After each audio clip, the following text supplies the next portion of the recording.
Propaganda is as American as apple pie. Propaganda at its most sophisticated was perfected, and I mean not just political propaganda, but commercial propaganda. Both kinds of propaganda were perfected jointly by the United States and Britain. You know, in Mein Kampf, Hitler, in his famous chapter on war propaganda, talks about how deeply he admired what a brilliant job the British propagandists had done in World War I, had nothing but contempt for the German propaganda, and you know, resolved to make sure that his own and the Nazi Party's propaganda would be brilliant in imitation of the British, you see? So, you know, how many people does the world of propaganda employ in the United States, if you think about it?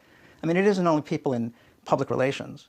It's also people in advertising agencies. It's also people in the world of so-called public diplomacy. It's also people in the world of what we call lobbying. There are countless euphemisms that we use today for propaganda, right? If you go up to a person in an ad agency or a PR specialist and say, well, how's the propaganda going? You know, they're going to be insulted. They're going to feel like you've called them a dirty name. They don't understand that they do propaganda, right? They do propaganda. And the rise of all those euphemisms for it is a direct result of the successful effort to cast propaganda as something that they do in those closed societies. The Russians do it, the Chinese do it, the Iranians do it, the Venezuelans do it, the Cubans do it. We don't do it. We educate people. We provide them with information.